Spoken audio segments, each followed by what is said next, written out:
They call to me like black monoliths that are located in the outer solar system. Well, mid-solar system, I guess. On one of the moons of Jupiter. This is the Salvo Studios S402. Yes, we must do another console build.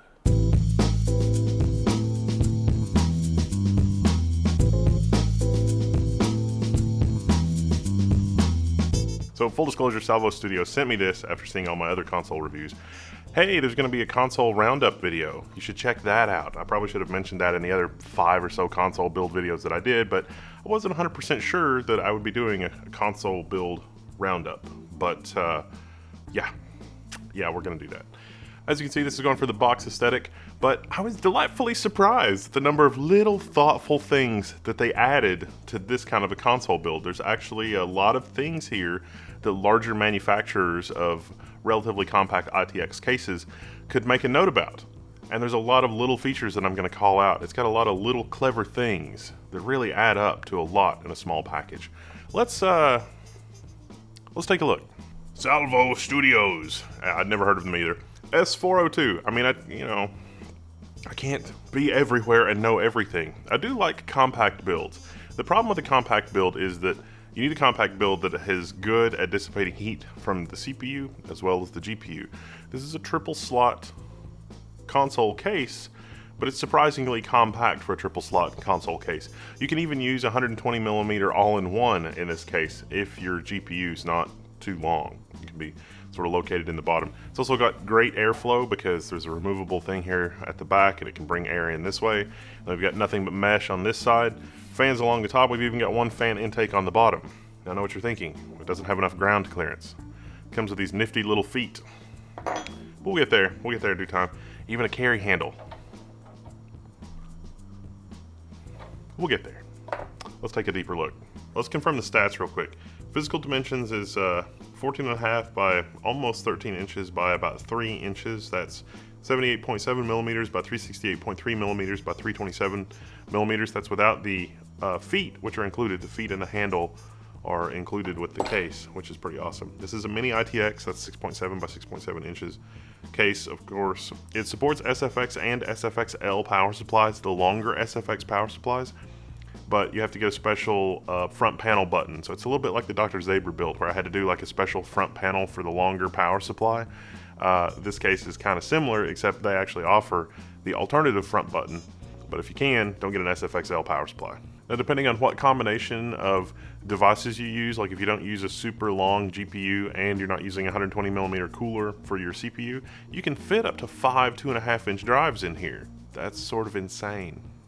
For cooling fans, because it's only, 3 inches thick, you gotta use 60 or 70mm cooling fans. You can use some fans turned vertically, but you're also gonna need some 60 or 70mm fans.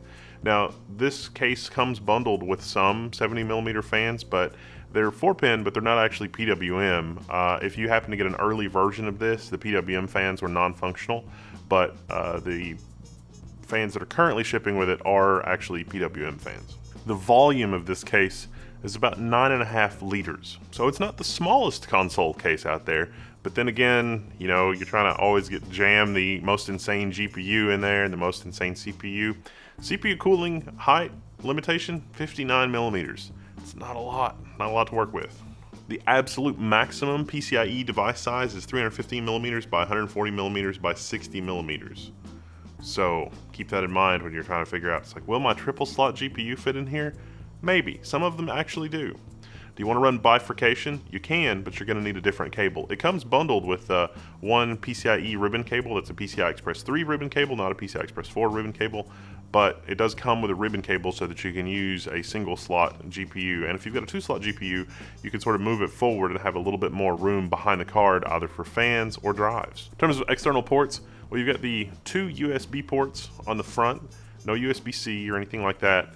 You got the power button, which also has a LED built in, and then you've got this really clever, I love this, there's a reset button back here at the back next to the power switch.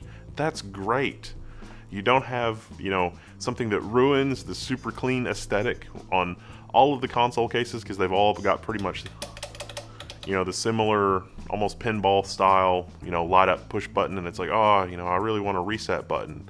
Well, there you go, right next to the power switch. It's the first of many clever little features. Tearing this thing down is pretty easy. It's just 4 Phillips screws. I would have liked to have, you know, like the friction ball peg things, so you could just pop the front on and off. If I'm sort of comparing this to my other console build experiences, I really like the ones that have the ball removable side panels. I also really like that, you know, if you've got the feet installed on this, you can still work on the system. Like, it's not a big deal to work on the system with the side off. I can't say the same thing about, like, say, the Dr. Zaber build, for example. We're taking the side off is a little bit of an ordeal. You can even leave the feet on this one if you want. Speaking of which, let's install the feet real quick. There you go. Oh wait, you don't want your feet at the bottom? You want your GPU right side up instead of upside down so it can exhaust the heat like a chimney? Not a problem.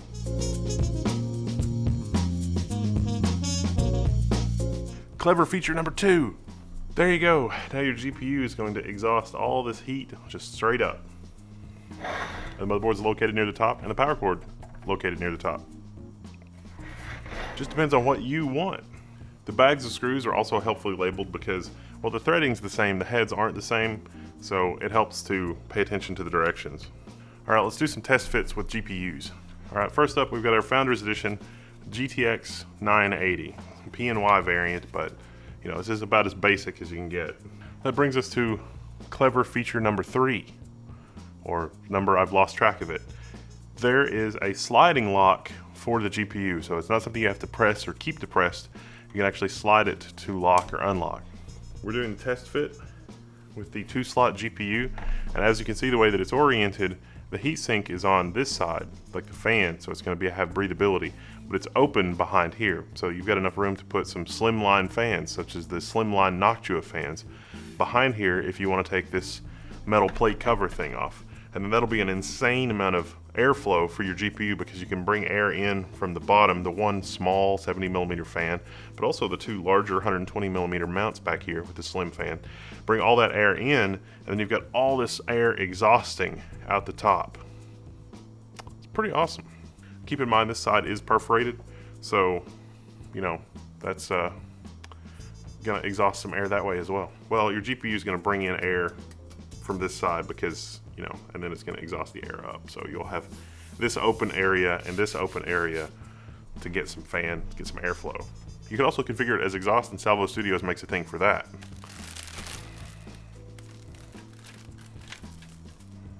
Look at that. It's a magnetic dust filter. A really nice micro mesh magnetic dust filter. So the whole thing can just go right on the entire side of the case, and easy cleaning. You just whoop. Now, what if you've got a shorter length GPU? I kind of mentioned this already, but if you've got an ITX style GPU for your compact machine, you can actually mount a 120mm closed loop cooler here, such as the EVGA 120mm cooler. Run that up here to your CPU, and you're good to go. Otherwise, you're relegated to really low profile coolers like the Noctua L9A. I mean, 59mm is a fair bit of clearance, but it's not a ton of clearance. But still, because this case is pretty structurally okay with the way that the side panel is, you could hot rod it and just cut a huge cutout here for your CPU. I mean, that's an option. All right, so easy mode GPU, our GTX 980, which is basically the same dimensions as most of the Founders Edition cards. All right, here's our Gigabyte WindForce OC 2080 Ti. This is a 2.5 slot card. What are we looking at for that? Now, this is what I really wanted to show you. Even though this is a 2.5 slot card, 2.25 slot really, this card is like perfect for this case because even with the default mounting, you see we've still got this room behind the card here. I didn't need to slide over my PCI Express connector, my PCI Express interface. There's still plenty of clearance here for the front. Can mount it. These fans are gonna bring air in directly from the outside through that grill. There's more than enough clearance. Even though this is more than a 2-slot card, we didn't have to move the PCIe bracket backward. So you still got all this room behind the card as well for low profile fans or more 2.5-inch drives or whatever. With that configuration, there's not really 1 more millimeter of clearance. It is, I mean, it's dead on. You can see it's just, like, even if I hold it up here, it's just, there's not even 1 millimeter of clearance. It's just, you know, The top will go on fine. It's just, there's not, you know, there's no extra room. There could be extra room if you want it to have extra room. You can move the GPU and the mounting plate back one. That's okay, you can do that, but it's not necessary.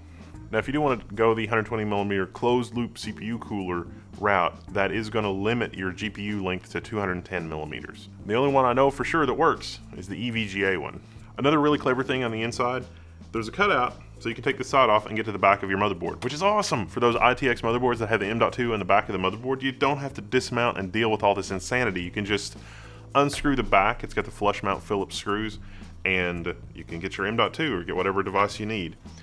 The power supply plate is elevated. You've got a little bit of room under there for 7mm 2.5-inch drives if you really cram it under there. I mean, that is an option, especially if you've got an SFX and an SFXL power supply, so that you've got somewhere to store the cables and somewhere to do the routing.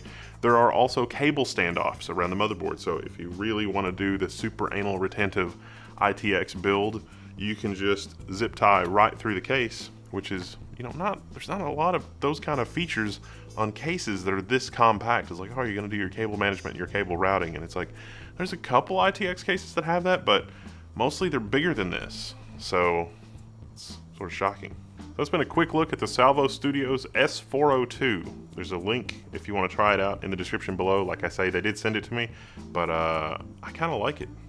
I like the cleverness. I appreciate the clever features of this console case versus some of the other ones, but, well, I don't want to spoil it. So I think the only thing left for us to do is to do a roundup, a compact console case roundup, because depending on what kind of build you're going for, there's a lot of different features. So a roundup is going to feature the Dr. Zaber Sentry build, this machine, the Sliger console, the Dan case, and probably one or two more. So be on the lookout for that. Maybe I'll try to remember to add a pinned comment or a link in the description below to check out the console case roundup, pros and cons of the different kinds of builds, the different kinds of compact ITX options that are out there. I'm Wendell, this is Level 1. I'm signing out. I'll see you later.